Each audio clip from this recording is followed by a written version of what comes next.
Bollywood silver screen presenting the firm. इस कहानी की शुरुआत में मिच नाम के एक लड़के को दिखाया जाता है जो अपनी पत्नी के साथ बहुत खुशी से रहता है। वो हार्वर्ड लॉ स्कूल का स्टूडेंट है और हाल ही में उसने अपनी लॉ की डिग्री हासिल की है, जिसके बाद उसे एक लॉ कंपनी जॉब के लिए ऑफर करती है, लेकिन ये कंपनी टेनेसी में है। इसीलिए मिच को अपनी पत्नी के साथ टेनेसी शिफ्ट होना पड़ता है, जहां पहुंचने के बाद कंपनी के रूल्स के मुताबिक उसे एक बार एग्जाम को पास करना है, जिसे वो आसानी से पास कर लेता है। और अब उसके सीनियर उसे कंपनी के बारे में बताते हैं, वहां के रूल्स और रेगुलेशंस के बारे में बताते हैं। मिच के सीनियर का नाम एवरी है और अब मिच को कंपनी की तरफ से सारी फैसिलिटीज मिल चुकी हैं। उसके पास घर है, गाड़ी है, साथ ही उसका जो स्टूडेंट लोन था वो भी कंपनी ने पूरी तरह से पे कर दिया है, जिससे मिच बहुत ज्यादा खुश होता है। लेकिन उसकी पत्नी को इस कंपनी पर शक है, क्योंकि कोई भी कंपनी इतनी फैसिलिटीज नहीं देती। लेकिन मिच कहता है कि शायद ये उनकी पॉलिसी हो कि उनके एम्प्लॉय बहुत अच्छे से रहें। मिच अब इस कंपनी में पूरी लगन से काम करना शुरू कर देता है, जिस वजह से उसे लेट नाइट तक काम करना पड़ता है। मिच के घर देर आने की वजह से अब धीरे धीरे उसके और उसकी पत्नी के बीच में दूरियां बढ़ना शुरू हो गई हैं। वहीं मिच जो ज्यादा से ज्यादा समय अपनी कंपनी को देता है, उसे अब कंपनी के बारे में समझ आ चुका है कि इस कंपनी के ज्यादातर क्लाइंट्स वही हैं जो गलत यानी कि गैर कानूनी काम करते हैं। इस कंपनी का काम है कि उनके गैर कानूनी कामों को छुपाना, उनकी ब्लैक मनी को व्हाइट मनी में कन्वर्ट करना और किस तरह से उनके टैक्स को बचाना है, जिसके लिए फर्म उनसे बहुत अच्छे खासे पैसे यानी कि फीस भी वसूल करती है।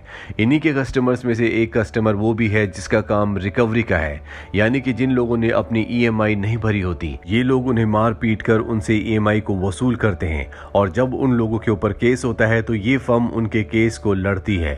मिच को ये सब कुछ अच्छा नहीं लगता। मिच कंपनी के काम से दूसरे शहर में जाता है, जहां पर वो अपने सीनियर एवरी के घर पर रुकता है।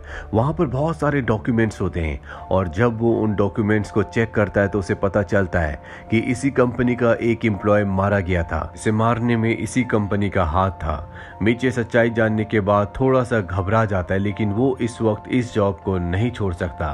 यहीं उसकी मुलाकात एक लड़की से होती है जो उसे सीड्यूस करती है। हालांकि मिच उसे मना कर देता है, लेकिन उसके बार बार कोशिश करने के बाद मिच अपने आप को रोक नहीं पाता, जिसके बाद ये दोनों एक दूसरे के बहुत करीब आ जाते हैं।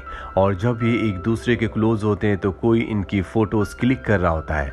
दरअसल ये मिच की कंपनी करवा रही होती है और अब मिच की कंपनी जिसके पास उसकी अश्लील फोटोज हैं वो उसे ब्लैकमेल करती है और कहती है कि अगर तुमने कंपनी की किसी भी बात को बाहर बताया तो हम ये फोटोज तुम्हारी पत्नी तक पहुंचा देंगे। मिच अब पूरी तरह से परेशान हो जाता है। वो चाहकर भी इस कंपनी के बारे में किसी को कुछ नहीं बता सकता, इसीलिए वो एक प्राइवेट डिटेक्टिव को हायर करता है ताकि वो इस कंपनी की हर एक डिटेल का पता लगाए।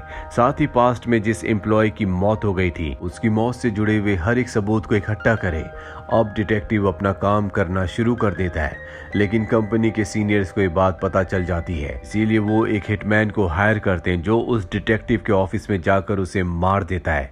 लेकिन उस हिटमैन को ये नहीं पता होता कि जिस वक्त वो उसे मार रहा है उस वक्त वहां पर डिटेक्टिव की सेक्रेटरी भी छुपी हुई होती है, जो हिटमैन को कत्ल करते हुए देख लेती है, यानी कि वो चश्मदीद गवाह है। हिटमैन के जाने के बाद वो बाहर निकलती है और अब वो ये जानना चाहती है कि किसी ने डिटेक्टिव को क्यों मारा। वो उसे इंसाफ दिलाना चाहती है, इसीलिए वहां पर छानबीन करना शुरू करती है, जिसके बाद उसे कुछ डॉक्यूमेंट्स मिलते हैं और उन डॉक्यूमेंट से उसे पता चलता है कि डिटेक्टिव ने हाल ही में मिच के केस को लिया था। वहीं दूसरी तरफ एफबीआई का ऑफिसर मिच के पास आता और उसे बताता है कि तुम्हारी कंपनी गैर कानूनी काम करती है। वो ऐसे लोगों के लिए काम करती है जो फ्रॉड हैं, जो क्रिमिनल्स हैं। ये लाखों करोड़ों की हेराफेरी करते हैं, साथ ही मनी लॉन्ड्रिंग का काम भी करते हैं और कोई भी एम्प्लॉय अगर इनके खिलाफ आवाज उठाता है तो उसे मार दिया जाता है। मिच कहता है इसका मतलब एक दिन मुझे भी मार दिया जाएगा। एफबीआई ऑफिसर कहता है कि हाँ, जिस दिन तुम उनके लिए खतरा बन गए वो तुम्हें रास्ते से हटा देंगे। तुम्हें जो घर, पैसा, गाड़ी मिली है वो इसीलिए मिला है ताकि तुम उनके इलीगल काम में उनकी मदद करते रहो। अगर तुम हमारी मदद करोगे तो हम भी तुम्हारी मदद करेंगे। तुम्हें इस कंपनी के वो डॉक्यूमेंट्स हमें ला कर देने होंगे जिससे हम ये साबित कर सके कि ये कंपनी फ्रॉड है, ये इलीगल काम करती है। अगर तुमने ऐसा नहीं किया तो इस कंपनी के साथ तुम भी फंस जाओगे और अगर तुम हमारी मदद करते हो तो हम तुम्हें छोड़ देंगे, तुम्हारे खिलाफ कोई केस नहीं होगा। मिच पूरी तरह से कंफ्यूज्ड होता है, लेकिन वो मान जाता है कि वो उनके लिए काम करेगा और वो कुछ शर्तें रखता है। दरअसल उसका बड़ा भाई जेल में होता है। वो कहता है कि इसके बदले आपको मेरे भाई को जेल से आज़ाद करना होगा, साथ ही इस काम के बदले मैं $1.5 मिलियन लूंगा। FBI ऑफिसर्स उसकी बात मान जाते हैं। वो उसके भाई को जेल से रिहा कर देते हैं। वही मिच को दिखाया जाता है जिसके दिल में आज भी गिल्ट है कि उसने अपनी पत्नी को धोखा दिया। उसे किसी भी लड़की के क्लोज नहीं जाना चाहिए था और अब उसके सबूत उसकी कंपनी के सीनियर्स के पास भी हैं। वो ये बात अपनी पत्नी को बताना चाहता है और पूरी हिम्मत करके वो अपनी पत्नी को सब कुछ बता देता है, जिससे उसकी पत्नी को बहुत दुख होता है और वो उसे छोड़कर चली जाती है। वहीं हमें डिटेक्टिव की सेक्रेटरी को दिखाया जाता है जो मिच तक पहुंच जाती है। मिच को बताती है कि जिस डिटेक्टिव को तुमने हायर किया था उसका कत्ल हो चुका है और उसका कत्ल उसी कंपनी ने किया है जिस कंपनी में तुम काम करते हो। उन्होंने हिटमैन को हायर किया और उसे मरवा दिया और अब मैं डिटेक्टिव की मौत का बदला लेना चाहती हूँ। मिच को भी अब लगता है कि ये कंपनी बहुत गलत है, ये अपने एम्प्लॉयज को मारती है, साथ ही ये उन लोगों का भी खात्मा कर देती है जो इस कंपनी के खिलाफ होते हैं। और अब मिच और डिटेक्टिव की सेक्रेटरी दोनों तय करते हैं कि वो इस कंपनी को एक्सपोज कर देंगे। मिच अब ऑफिस में काम करने के दौरान इस कंपनी के सभी डॉक्यूमेंट्स की एक कॉपी बना लेता है, लेकिन उसके सीनियर एवरी के घर पर जो सबूत है उसे उन सबूतों की भी एक कॉपी चाहिए होगी, क्योंकि उन सबूतों के बिना कुछ भी साबित नहीं किया जा सकता। वहीं अब मिच की पत्नी डिटेक्टिव की सेक्रेटरी से कांटेक्ट करती है और उसे कहती है कि मैं जानती हूँ कि मिच बहुत मुसीबत में है, इसीलिए मैं उसकी मदद करना चाहती हूँ, मैं तुम्हारा साथ दूंगी। दरअसल वो जानती है कि उसका पति मासूम है, उसे फंसाया गया है, इसीलिए वो मिच को बताए बिना उसकी मदद करना चाहती है। वो अब सेक्रेटरी के साथ मिलकर प्लान बनाती है जिसके मुताबिक वो मिच के सीनियर एवरी को सिड्यूस करती है। वो उसके जाल में फंस जाता है।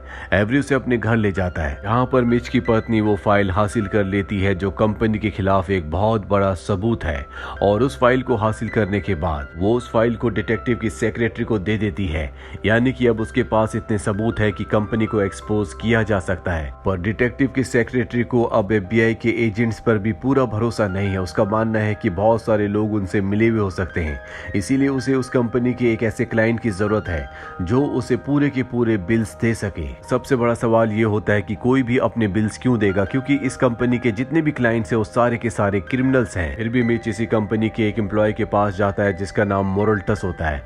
वो मोरल्टस से कहता है कि मुझे कंपनी के सारे बिल चाहिए जिसमें हेराफेरी हुई है।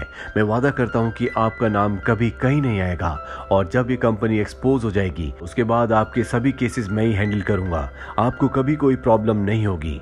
हालांकि मोरल्टस अपने बिल्स नहीं देना चाहता, लेकिन वो मिच के कन्विंस करने पर मान जाता है। इसके बाद वो मिच को बिल्स दे देता और अब मिच के पास सारे सबूत हैं और इन सबूतों की मदद से वो इस फर्म को एक्सपोज कर देता है। इस बात से गुस्से में आकर इस फर्म के जो 2 सीनियर मेंबर्स होते हैं वो मिच को मारने के लिए उसका पीछा करते हैं। वो मिच पर गोली भी चलाते हैं, लेकिन गोली उसी के साथी को लग जाती है और उसका जो दूसरा साथी होता है उस पर मिच हमला करके उसे बेहोश करके इस जगह से निकल जाता है और सीधा FBI के उस ऑफिसर के पास जाता है जो सबसे पहले मिच से मिला था, जिसने मिच के साथ डील की थी। मिच उसे कहता है कि मैं शुरू से जानता था कि तुम मुझे धोखा दोगे। एक बार मैं कंपनी को एक्सपोज कर दूं, तुम्हारा काम कर दूं, उसके बाद तुम मेरे भाई को वापस जेल भेज दोगे, पर मैंने तुम्हारी आवाज को पहले रिकॉर्ड कर लिया था और अगर तुमने ऐसा किया तो हमारे बीच जो डील हुई थी उसकी रिकॉर्डिंग को मैं पब्लिक कर दूंगा, जिससे FBI का चेहरा सबके सामने आ जाएगा।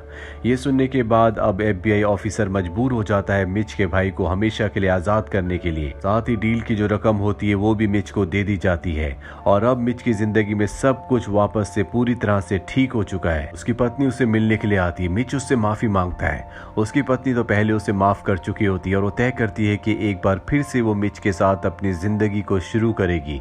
वो यहाँ की हर एक चीज को छोड़कर अपनी पुरानी उसी गाड़ी में जिससे इन दोनों ने अपनी जिंदगी की शुरुआत की थी इस शहर को छोड़कर चले जाते हैं। मिच को अब समझ में आ चुका है कि पैसों से आप खुशियां नहीं खरीद सकते, आप सिर्फ आराम खरीद सकते हो। अगर आपको अपनी जिंदगी में आगे बढ़ना है, खुश रहना है, तो आपको अपनों का साथ चाहिए। साथ ही एक अच्छी जिंदगी की जरूरत है जो कि सिर्फ और सिर्फ ईमानदारी से आती है। तो ये थी पूरी कहानी फिल्म द फर्म की। उम्मीद करते हैं कि ये कहानी आपको पसंद आई होगी।